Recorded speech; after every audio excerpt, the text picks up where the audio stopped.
Hi hello ಎಲ್ಲರಿಗೂ ನಮಸ್ಕಾರ. Sunday ಅಂತಂದರೆ ತುಂಬಾ ಇಷ್ಟಪಡುವಂಥದ್ದು ನಾನ್ ವೆಜ್ಜು. ಇವತ್ತು ನಾನು ಬೋನ್ಲೆಸ್ ಚಿಕನ್ನ ತೊಗೊಂಬಂದಿದ್ದೆ. ನಾನು ಇವತ್ತು ಚಿಕನ್ ಸುಕ್ಕನ ಮಾಡಿ ತೋರಿಸ್ತಾ ಇದ್ದೀನಿ. ತುಂಬಾ ಚೆನ್ನಾಗಿರುತ್ತೆ, ತುಂಬಾ ಟೇಸ್ಟಿಯಾಗಿರುತ್ತೆ. 1 kg ಚಿಕನಲ್ಲಿ ಅರ್ಧ ಕೆ ಜಿಯಷ್ಟು ಬೋನ್ಲೆಸ್ ಚಿಕನ್ನ ತೆಗೆದಿಟ್ಕೊಂಡಿದ್ದೆ. ಅರ್ಧ ಕೆ ಜಿಯಷ್ಟು ಸಾಂಬಾರನ್ನ ಮಾಡಿಟ್ಕೊಂಡಿದ್ದೆ. ಅರ್ಧ ಕೆ ಜಿ ಬೋನ್ಲೆಸ್ ಚಿಕನ್ನ ಇವತ್ತು ಚಿಕನ್ ಸುಕ್ಕ ಮಾಡೋದು ಹೇಗಂತೇಳಿ ತೋರಿಸ್ಕೊಡ್ತಾ ಇದ್ದೀನಿ ನೋಡಿ. ಮೊದಲಿಗೆ ಒಂದು ಪ್ಯಾನನ್ನು ತೊಗೊಳ್ತಾ ಇದ್ದೀನಿ. ಪ್ಯಾನಿಗೆ ಒಂದು 4 ಟೇಬಲ್ ಸ್ಪೂನಷ್ಟು ಎಣ್ಣೆನ ಸೇರಿಸ್ಕೊಳ್ತಾ ಇದ್ದೀನಿ. ಅದಕ್ಕೆ ಚಿಕ್ಕ ಚಿಕ್ಕದಾಗಿ ಕಟ್ ಮಾಡ್ಕೊಂಡಿರುವಂತಹ ಈರುಳ್ಳಿನ ಸೇರಿಸ್ಕೊಳ್ತಾ ಇದ್ದೀನಿ. ಎಣ್ಣೆ ಬಿಸಿಯಾಗಿದ್ದ ತಕ್ಷಣವೇ ಸೇರಿಸ್ಕೋಬೇಕು ನೋಡಿ. ಇದನ್ನು ಸ್ವಲ್ಪ ಫ್ರೈ ಮಾಡ್ಕೊಳ್ಳೋಣ. ಸ್ವಲ್ಪ ಕಲರ್ ಚೇಂಜ್ ಆದರೆ ಸಾಕು. ನೆಕ್ಸ್ಟ್ ಇದಕ್ಕೆ ಒಂದೆರಡು ಹಸಿಮೆಣಸಿನ್ಕಾಯಿನ ಚಿಕ್ಕ ಚಿಕ್ಕದಾಗಿ ಕಟ್ ಮಾಡಿ ಸೇರಿಸ್ಕೊಳ್ತಾ ಇದ್ದೀನಿ.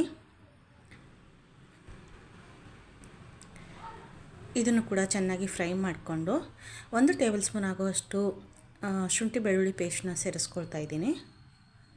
ಶುಂಠಿ ಬೆಳ್ಳುಳ್ಳಿ ಪೇಸ್ಟ್ ಹಸಿ ವಾಸನೆ ಹೋಗೋವರೆಗೂ ಸ್ವಲ್ಪ ಬಾಡಿಸ್ಕೋಬೇಕು ಎಣ್ಣೆಯಲ್ಲಿ ನೋಡಿ. ಇದು ನೀಟಾಗಿ ಈಗ ಹಸಿ ವಾಸನೆ ಎಲ್ಲ ಹೋಗಿದೆ. ನೆಕ್ಸ್ಟ್ ಇದಕ್ಕೆ ನಾವು ಚಿಕನನ್ನು ಸೇರಿಸ್ಕೊಳ್ಳೋಣ.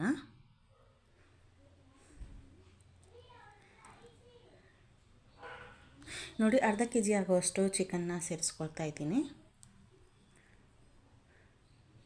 ಈಗ ಇದನ್ನು ಚೆನ್ನಾಗಿ ಎಣ್ಣೆಯಲ್ಲಿ ಬಾಡಿಸ್ಕೋಬೇಕು.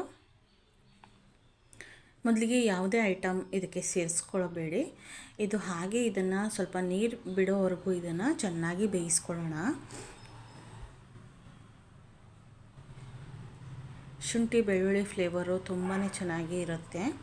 ಈ ಥರ ಚೆನ್ನಾಗಿ ಇದನ್ನು ಯಾವುದೇ ಐಟಮ್ ಸೇರಿಸ್ಕೊಳ್ಳೋಕ್ಕೂ ಮುಂಚೆ ಇದನ್ನು ಸ್ವಲ್ಪ ಉಪ್ಪು ಹಾಕಿಬಿಟ್ಟು ಈ ಥರ ಅದು ಸಂಪೂರ್ಣವಾಗಿ 3/4% ಬೇಯೋವರೆಗೂ ಇದನ್ನು ಚೆನ್ನಾಗಿ ಬೇಯಿಸ್ಕೋಬೇಕು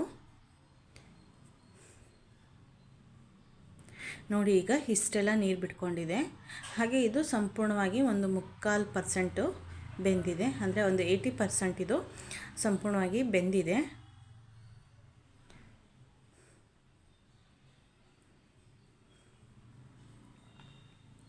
ನೆಕ್ಸ್ಟ್ ಇದಕ್ಕೆ ಸ್ವಲ್ಪ ಮಸಾಲೆನ ಆ್ಯಡ್ ಮಾಡ್ಕೊಳ್ಳೋಣ. ಮೊದಲಿಗೆ ನಾನು ಅರ್ಧ ಟೇಬಲ್ ಸ್ಪೂನ್ ಆಗೋಷ್ಟು ಅರಿಶಿಣನ ಸೇರಿಸ್ಕೊಳ್ತಾ ಇದ್ದೀನಿ. ನೆಕ್ಸ್ಟು 1 ಟೇಬಲ್ ಸ್ಪೂನ್ ಆಗೋಷ್ಟು ಪೆಪ್ಪರ್ ಪೌಡ್ರನ್ನ, ಬ್ಲ್ಯಾಕ್ ಪೆಪ್ಪರ್ ಪೌಡರ್ ಸೇರಿಸ್ಕೊಳ್ತಾ ಇದ್ದೀನಿ. ಚಿಕನ್ ಮಸಾಲಾನ ಸೇರಿಸ್ಕೊಳ್ತಾ ಇದ್ದೀನಿ. 1-2 ಟೇಬಲ್ ಸ್ಪೂನ್ ಆಗೋಷ್ಟು ಚಿಕನ್ ಮಸಾಲಾನ ಸೇರಿಸ್ಕೊಳ್ತಾ ಇದ್ದೀನಿ. ನೆಕ್ಸ್ಟು ಅಚ್ಚ ಖಾರದ ಪೌಡ್ರನ್ನ ಸೇರಿಸ್ಕೊಳ್ತಾ ಇದ್ದೀನಿ. ನೆಕ್ಸ್ಟ್ ಇದಕ್ಕೆ ಸ್ವಲ್ಪ ಕೊತ್ತಂಬರಿ ಸೊಪ್ಪನ್ನ ಕಟ್ ಮಾಡಿ ಸೇರಿಸ್ಕೊಂಡು ಇದನ್ನು ಚೆನ್ನಾಗಿ ಮಿಕ್ಸ್ ಮಾಡ್ಕೊಳ್ಳೋಣ.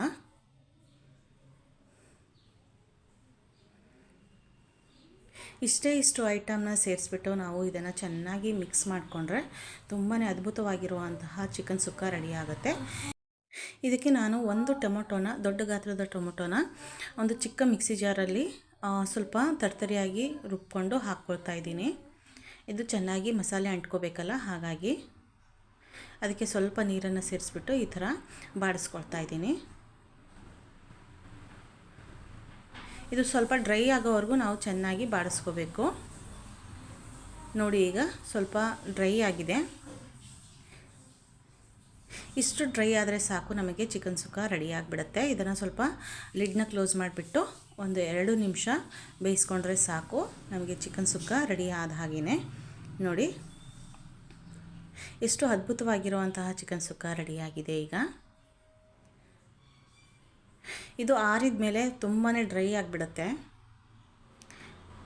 ಅದ್ಭುತವಾಗಿರುವಂತಹ ಚಿಕನ್ ಸುಕ್ಕ ರೆಡಿಯಾಗಿದೆ. ಈಗ ಇದನ್ನು ನಾನು ಪ್ಲೇಟಿಗೆ ಸರ್ವ್ ಮಾಡ್ಕೊಳ್ತಾ ಇದ್ದೀನಿ.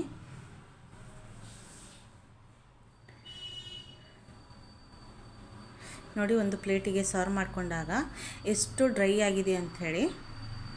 ತುಂಬಾ ಚೆನ್ನಾಗಿರುತ್ತೆ, ತುಂಬಾ ಟೇಸ್ಟಿಯಾಗಿರುವಂತಹ, ತುಂಬಾ ಚೆನ್ನಾಗಿ ಬೆಂದಿದೆ ಮಾತ್ರ. ಬಾಯಲ್ಲಿ ಇಟ್ಟರೆ ಹಾಗೆ ಕರಗಿ ಹೋಗುತ್ತೆ, ಅಷ್ಟು ಚೆನ್ನಾಗಿ ಬೆಂದಿರುವಂತಹ ಒಂದು ಚಿಕನ್ ಸುಕ್ಕ ರೆಡಿಯಾಗಿದೆ. ಇದನ್ನು ಹಾಗೆ ಒಂದು ಪ್ಲೇಟಲ್ಲಿ ಇಟ್ಕೊಂಡು ತಿಂದ್ರೂ ತುಂಬಾ ಚೆನ್ನಾಗಿ ತಿನ್ಕೋಬೋದು. ಮಕ್ಕಳಿಗೆ ಕೊಟ್ಟರಂತೂ ತುಂಬಾ ಚೆನ್ನಾಗಿ ತಿನ್ಕೊಂಡ್ಬಿಡ್ತಾರೆ. ಯಾವುದೇ ಮಕ್ಕಳು ತಿಂದೇ ಇದ್ದರೂ ಕೂಡ ಈ ಥರ ಚಿಕನ್ ಸುಕ್ಕ ಮಾಡಿಕೊಟ್ರೆ ಅದ್ಭುತವಾಗಿ ತಿನ್ಕೊಂಡ್ಬಿಡ್ತಾರೆ.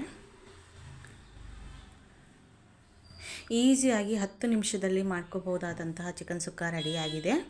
ಯಾರಿಗೆಲ್ಲ ಈ ವಿಡಿಯೋ ಇಷ್ಟ ಆಗಿದೆಯೋ ದಯವಿಟ್ಟು ಲೈಕ್ ಮಾಡಿ, ಹಾಗೆ ನಿಮ್ಮ ಫ್ರೆಂಡ್ಸ್ ಫ್ಯಾಮಿಲಿಗೂ ಕೂಡ ಶೇರ್ ಮಾಡಿ. ಇದೇ ಥರ ಒಳ್ಳೊಳ್ಳೆ ವಿಡಿಯೋಗೋಸ್ಕರ ನನ್ನ ಚಾನಲ್ನ ಫಾಲೋ ಮಾಡಿ. ಇಷ್ಟು ಹೊತ್ತು ಟೈಮ್ ಕೊಟ್ಟು ವಿಡಿಯೋನ ನೋಡಿದ್ದಕ್ಕಾಗಿ ಧನ್ಯವಾದಗಳು. ಮತ್ತೆ ಮುಂದಿನ ವಿಡಿಯೋದಲ್ಲಿ ಸಿಗೋಣ. ಬಾಯ್, ಟೇಕ್ ಕೇರ್.